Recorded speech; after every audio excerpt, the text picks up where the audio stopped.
Good morning everyone, কেমন আছো সবাই? আশা করি সবাই ভালো আছো, আমিও ভালো আছি।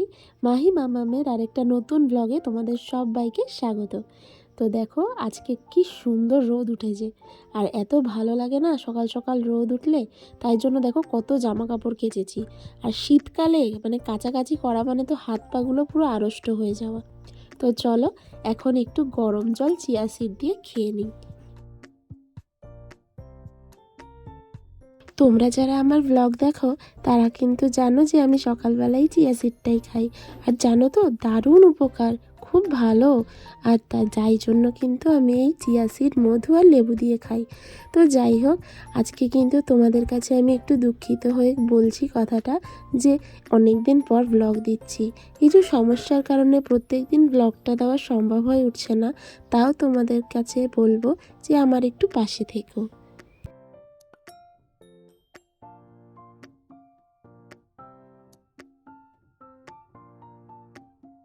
আজকে সৌরভের ছুটি, তাই জন্য কিন্তু চিয়া সিডটা নিয়ে ছাদে চলে এসেছি। তো দেখো সকালবেলা ছাদে একদম রোদ, কি ভালো লাগছে। তো চলো ছাদে একটু হাঁটাহাঁটি করে নিই, আর তোমাদেরকেও দেখিয়ে দিই আমার এই বেল গাছে কত সুন্দর সুন্দর পাতা এসেছে। তো দেখতেই পাচ্ছ কত মিষ্টি মিষ্টি পাতা এসেছে।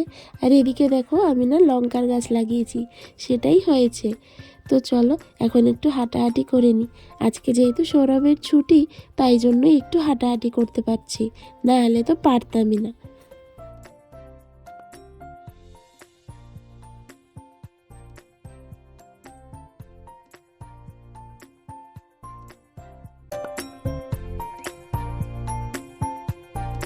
তো চলো অনেকক্ষণ ধরে হাঁটাহাঁটি করলাম, এবার নিচে যাওয়া যাক। আর এই দেখো নিচে চলে এসেছি, নিচে এসে কিন্তু মাহিকে ঘুম থেকে তুলে দিয়েছি। আর ওকে একটু ওষুধ খাইয়ে দিই। মেয়েটার জানো তো খুব শরীরটা খারাপ, মানে এত ঠান্ডা লেগেছে না, তাই জন্য খালি পেটে ওকে ওষুধ খাওয়াতে হয়। তো চলো ওষুধটা তো খাইয়ে দিয়েছি, আর আমার পাকু বুড়িটাও উঠে গেছে, ওকে একটু আদর করে দিই। তো সব সময় জানো তো যখনই ও ওঠে সব সময় বলে একটু মাম্মাম আমাকে আদর করবে। তো তাই জন্য ওকে একটুখানি আদর করে দিই। তারপর তো ওকে দুধটাও খাওয়াতে হবে। তো আদর করে দিয়ে চলো ওর দুধটাও কিন্তু এবার গরম করে নিই। তো দেখো দুধটা কিন্তু নিয়ে চলে এসেছি। আর এবার কিন্তু দুধের যে শটটা, তোমরা সবাই জানো যে এটা আমি জমাই, তো সেই শটটাই কিন্তু আমি জমিয়ে রাখবো। তো বেশ ভালো, কিন্তু এই শট দিয়ে আমি বেশ কয়েকবার ধরে ভালোই ঘি বানালাম, তো ভালোই হয়েছে। তো যাই হোক, এই চলো এখন কিন্তু দুধটা গরম করে নিই, আর তারপরে কিন্তু মাহিকে খাওয়াবো। তার আগে প্রত্যেকদিন সকালবেলা, এখন যেহেতু ঠান্ডা পড়েছে আর মাহিরও ঠান্ডা লেগেছে, তাই জন্য কিন্তু আমি একটু করে চ্যবনপ্রাশ মাহিকে দিই। আর ও কিন্তু খুব ভালোবাসে খেতে চ্যবনপ্রাশ। তো যাই হোক, চ্যবনপ্রাশটা খাওয়ার পর আমি ওকে দুধটা খাওয়াবো। সবাই বলে যে চ্যবনপ্রাশ খাওয়ার পর দুধটা খেলে নাকি খুব উপকার, তাই জন্য সকালবেলা আগে ওকে একটু চ্যবনপ্রাশ দিয়ে দিই। তুমি কি খাচ্ছ? ডাবর? বলো চ্যবনপ্রাশ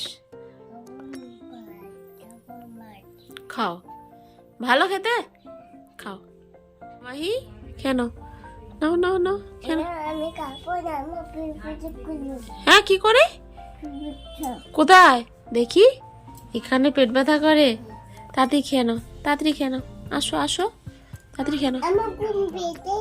তোমার ঘুম পেয়েছে? এই তো ঘুম থেকে উঠলে, আসো। তো মাহিকে দুধ খাওয়ানো মানে একটা যুদ্ধ। তো যাই হোক, মাহিকে দুধ টুধ খাইয়ে চলে এসেছি রান্নাঘরে। আর সৌরভ কিন্তু দেখো ফল টল নিয়ে, মাছ মাংস নিয়ে সব কিন্তু চলে এসেছে। তো যাই হোক, বাজারে গেছিলো, এখন চলো খাবারটা বানিয়ে নিই। সকালের খাবারটা এখনও বানানো হয়নি। তো আজকে যেহেতু ওর ছুটি, তাই ভাবছি একটু স্পেশাল কিছু করব। স্পেশাল মানে ডিম পরোটা।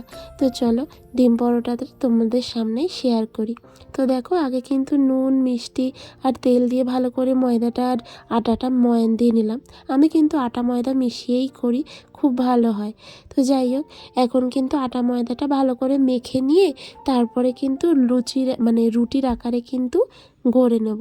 তারপর চলো কয়েকটা ডিম ফেটিয়ে নেব। কয়েকটা ডিম ফেটিয়ে নিয়ে তাহলে কিন্তু বেশ ভালো হয় ডিম পরোটাটা, মানে বেশি ডিমও লাগে না, আর সব কিছু কিন্তু বেশ অল্প পরিমাণে দিয়েও কিন্তু খুব সুন্দর একটা আইটেমও হয়ে যায়। তো চলো দেখো 3টে ডিম আমি দেব, 3টে ডিম দিয়েই কিন্তু আমার হয়ে যাবে। তো দেখো ডিমটা ফাটিয়ে নিয়েছি, এবার পেঁয়াজটা কেটে নেব। তো পেঁয়াজটা দিয়ে আমি কিন্তু ভালো করে কুচিয়ে নেব, কেননা ডিম পরোটার সাথে মুখে না অল্প অল্প ডিমের মধ্যে যদি পেঁয়াজ কুচি পড়ে বেশ ভালো লাগে খেতে। তো তোমরা চাইলে কিন্তু কাঁচা লঙ্কাও দিতে পারো, আমি কিন্তু দিই না, আমি একটু নুন আর গোলমরিচ গুঁড়োই দিই। এটা দিলেই কিন্তু আমরা মানে ভালো লাগে আমাদের খেতে, কারণ লঙ্কাটা না আমরা একটু অ্যাভয়েডই করি।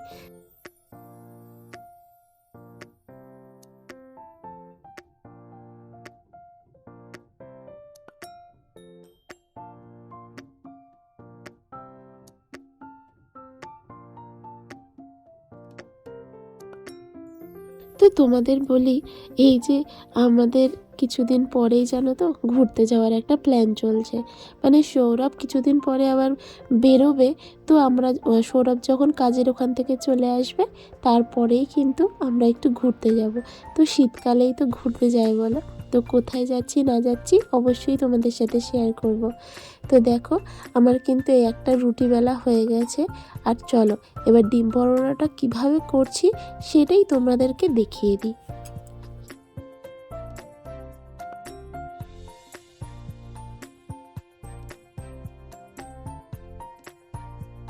ওই রুটিটাকে এপিট ওপিট ভেজে নিয়ে মাঝখানটা ডিমটা দিয়ে দিয়েছিলাম, ডিমের যে গোলাটা করেছিলাম সেটা। আর দেখো চারিধার দিয়ে কিন্তু ত্রিভুজ আকৃতি করে কিন্তু মুখগুলোকে বন্ধ করে দিচ্ছি, যাতে ডিমটা ভেতরেই রয়ে যায়, আর যেটুকুনি বেরোবে সেটুকুনি কিন্তু অনেক ইজি হয়ে যাবে। এবার কিন্তু দেখো মোটামুটি ভাজাও হয়ে গেছে, আর এবার কিন্তু আমি ওপর থেকেও হালকা ডিম দিয়ে দেবো, যাতে একটু ডিমের মতো, মানে ডিম পরোটা একটু ডিম ডিম চারিদিকে থাকলেই তো ভালো লাগে। তো দেখো ওপর দিক থেকেও কিন্তু আমি দিয়ে দিয়েছিলাম, আবার এবার কিন্তু একদম ভাজা ভাজা হয়ে গেছে। তো চলো হয়ে গেছে আমার দুটো পরোটা, চলো সৌরভকে দিয়ে আসি। এটা সস দিয়ে খেলেও ভালো লাগে, কিন্তু সৌরভ যেহেতু সস খায় না তাই দিইনি। তো দেখো খাওয়া দাওয়া কিন্তু আমাদের হয়ে গেছে, আর এবার কিন্তু চলে এসেছি সৌরভ যে বাজার থেকে জিনিসগুলো এনেছে সেগুলো তোমাদের সাথে শেয়ার করতে। তো দেখো আজকে কিন্তু মাছ মাংস কত কিছু এনেছে, কিন্তু আজকে কিছুই করব না, তো আজকে শুধু মাংসটাই করব, মাছগুলোকে রেখে দেবো। তো চলো মাছগুলোকে ভালো করে ধুয়ে নিই, ধুয়ে তারপরে ফ্রিজে রেখে দিই। আর এইদিকে দেখো মাছের মাথা তেল এগুলো কিন্তু আমার খুব ভালো লাগে খেতে, তো সেইগুলোই এনেছে। তো চলো মাছের মাথা দিয়ে অন্য একটা রেসিপিও হয়ে যাবে। তো তোমাদের দাদা যখনই বাজারে যায় একটা কিন্তু পুরো গোটা মাছ নিয়ে আসে, কারণ যেহেতু আমাদের মেয়ে মাছ খেতে খুব ভালোবাসে তাই জন্যই কিন্তু গোটা মাছটা নিয়ে আসে। কারণ ও সারাক্ষণই বলবে কি যে মাম্মা মাছ খাবো। আর এই যে চিকেন এনেছে, তো আজকে চিকেনটা করছি। তো দেখো চিকেনও কিন্তু ও খেতে প্রচণ্ড ভালোবাসে। তো যখনই বলি মাম্মা চিকেন, তো যাই হোক চিকেনটা তো আজকে করছি। আর বলো রোজ রোজ তো চিকেন দেওয়া যায় না যতই ভালোবাসো, কিন্তু হ্যাঁ মাছটা কিন্তু তোমরা রোজ দিতে পারবে। তো সেই কারণেই দেখো আমি কিন্তু ওকে মাছটা রোজ দিই। তো যাই হোক দেখো আমি কিন্তু সমস্ত কিছু আমার ধোয়া টোয়া হয়ে গেছে, আর আজকে যেহেতু চিকেনটা বানাবো তো তার জন্য কিন্তু দেখো জায়গাটা একটু পরিষ্কার করে নিই, কারণ রুটি করেছিলাম তো দেখো কি অবস্থা। তো একটু পরিষ্কার করে নিই, তারপরে কিন্তু চিকেনটা ম্যারিনেট করে নেব।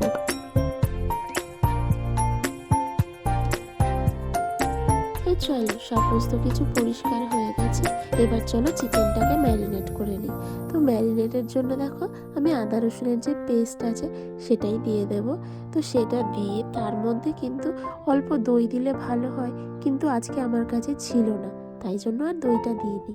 তো চলো আদা রসুনের পেস্ট, নুন আর একটু গোলমরিচ দিয়ে ম্যারিনেট করে নেব।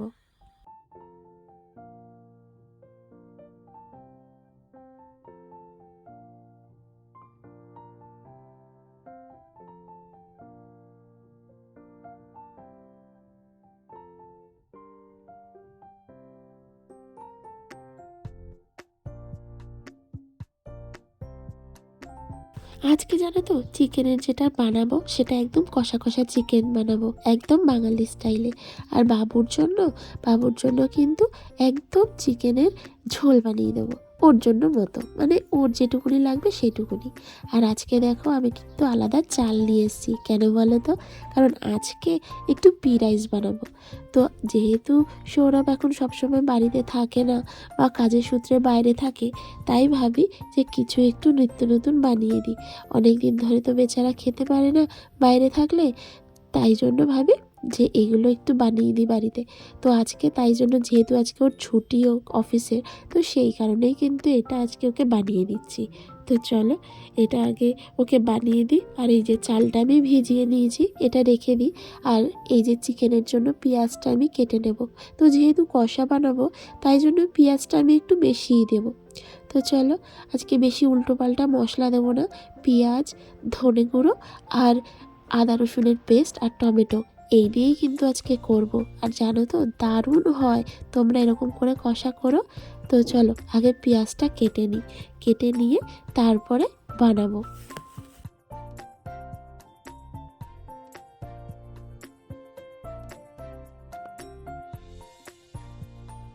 তো দেখো পেঁয়াজটা কিন্তু কাটা হয়ে গেছে। চলো এবার একটু মাহির অনেকক্ষণ ধরে আওয়াজ পাচ্ছি না, দেখি মাহি কি করছো তুমি। রুটি বানাচ্ছো, দুষ্টু করছো, হাতে এগুলো কি লাগিয়েছো? হাতে পাউডার? আচ্ছা, আর লাগায় না, আর লাগায় না, সেই দুষ্টু করতে শুরু করে দিয়েছো। দুষ্টু, এদিকে আয়। আর তুমি খেলনা দিয়ে খেলো, তোমার খেলনা কোথায়? হ্যাঁ, খেলনা দিয়ে খেলো, খেলো।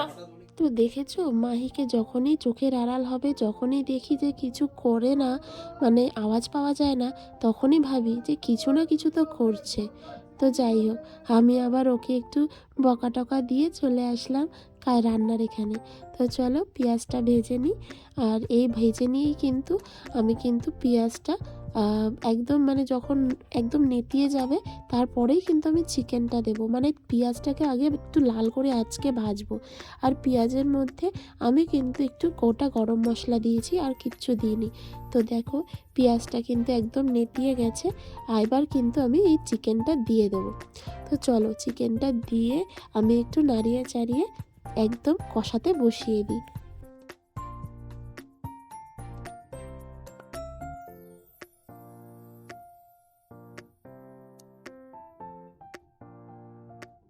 তো চিকেনটা দেখো ভালো করে তো আমি নাড়িয়ে টাড়িয়ে দিয়েছি। আর এবার এটাকে একদম সিমে করে দিয়ে ঢেকে দেব, যাতে একদম ভালো করে হতে থাক, মানে সেদ্ধও হয়ে যাবে আর কষাও হয়ে যাবে। আর এবার চলো এদিকে কিন্তু প্রেশার কুকারে আজকে আমি পি রাইসটা বানাবো। তো তার জন্য কিন্তু আমি বাটার আর তেল দিয়ে নেব। তো চলো এবার কিন্তু আর কিচ্ছু না, একদম সিম্পলভাবে আমি করব। আর যেহেতু প্রেশারে দিচ্ছি, একটা সিটি দিলেই কিন্তু হয়ে যাবে। আর সমস্ত রকম গরম মশলা আমি দিয়ে দেবো, যেরকম এটা হচ্ছে দারচিনি, এলাচ, একটা বড় এলাচ আর কয়েকটা লবঙ্গ, এই দিলেই কিন্তু আমার হয়ে যাবে।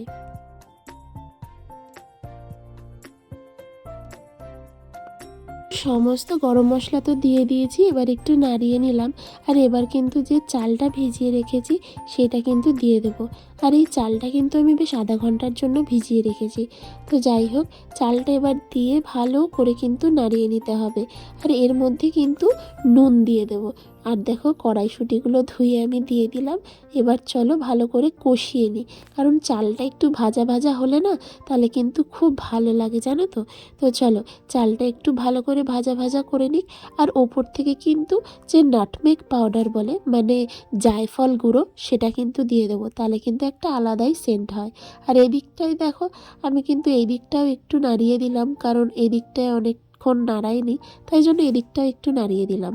তো চলো এদিকটাও একটু হয়ে গেল আমার, মানে নাড়ানো। আর এই দিকটাও একটুখানি মানে যে চালটা আছে সেই চালটাও কিন্তু আমার একটু গরম হচ্ছে। তো চলো দুদিকেই কিন্তু আজকে বসিয়ে দিয়েছি, খুব তাড়াতাড়ি আজকে রান্নাটা হয়ে যাবে।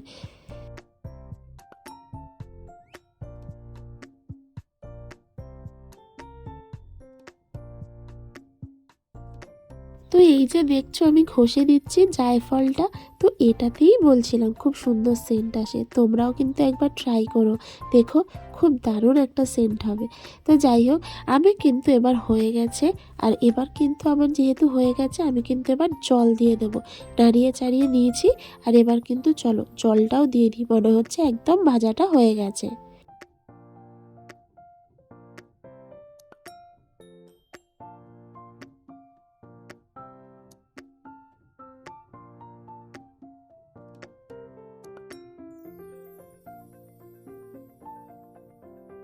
তো দেখো আমি কিন্তু একদম পরিমাণ মতো জল দিয়েছি। তোমরা যখন প্রেসারে যখন সিটি মারবে তখন একটা হুইসেলেই আমার হয়ে যাবে, সেই আন্দাজেই আমি জল দিয়েছি। আর যে চালটা ইউজ করেছি সেটা কিন্তু অনেক তাড়াতাড়ি হয়ে যায়। আর চলো এবার যেহেতু দুদিকে সমস্ত কিছু বসিয়ে দিয়েছি, আর এবার চলো মাহির জন্য ফলের রসটা বানিয়ে নিই। আর এত মেসি হয়ে যায় না, তাই জন্য সব দিকটা একটু মুছে নিই, তাই জন্য ভালোও লাগে। বেশি আর খাটনি মনে হয় না যখন একদম ক্লিন করব। তো এই দেখো আমি কিন্তু চলে এসেছি মাহির জন্য ফলের রস নিয়ে, মানে ফলের রস করব বলে। তো দেখো আমি কিন্তু কমলা লেবু নিয়ে নিয়েছি। এবার চলো মাহিকে দিয়ে দিই। আর মাহি তো রসটা একা একাই এখন খেতে শিখে গেছে। তো চলো, আর এই সিজনাল ফল আমি কিন্তু যখন যেটা সিজনে ওঠে সেটাই দিই। এখন যেরকম কমলা লেবু উঠেছে, কমলা লেবু দিই। আর গরমকালে মৌসম্বি। তো চলো এটা এখন দিয়ে আসি ওকে।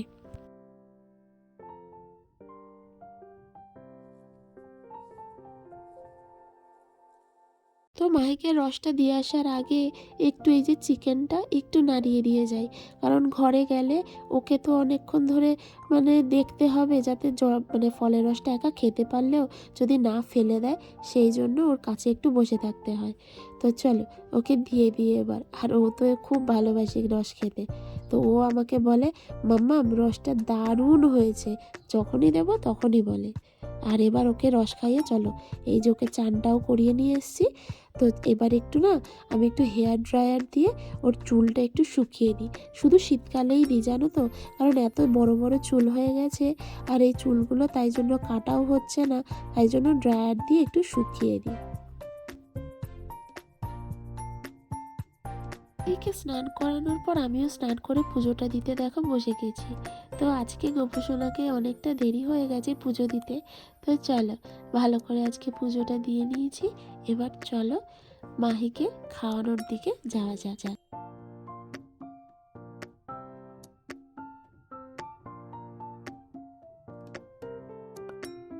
চলো মাহির জন্য কিন্তু এবার খাবারটা বেড়ে নিই।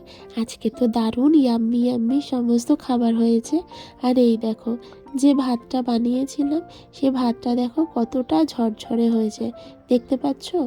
পরিমাপ যদি সঠিক হয় না, তোমরা প্রেশার কুকারেও কিন্তু একদম পোলাও কিন্তু ঝরঝরে করতে পারবে। আর আমি আজকে পি রাইস বানিয়েছিলাম, তাই দেখো কত সুন্দর ঝরঝরে হয়েছে। তো চলো মাহিকে খাইয়ে দিই। আর মাহির জন্য কিন্তু চিকেনের ঝোল করেছি, তো দেখতেই পাচ্ছ। তাই জন্য মাহির চিকেনের ঝোলটা নিয়ে নেব এর মধ্যেই। আর আমাদের যে কষা বানিয়েছিলাম সেটাও কিন্তু হয়ে গেছে। তো চলো আজকে যে হয়ে গেছে, এবার মাহিকে খাইয়ে দিই, কারণ আজকে অনেকটা লেটও হয়ে গেছে। আর আজকের ব্লগটা এই পর্যন্তই করলাম। পরের আরেকটা ব্লগে খুব তাড়াতাড়ি ফিরে আসব। যদি ভালো লেগে থাকে ব্লগটা, তাহলে একটু লাইক আর কমেন্ট করে দিও। পরের আরেকটা ব্লগে খুব শিগগিরই তোমাদের সাথে দেখা হবে। তো আজকের মতো টাটা বাই, সবাই ভালো থেকো। রাধে রাধে।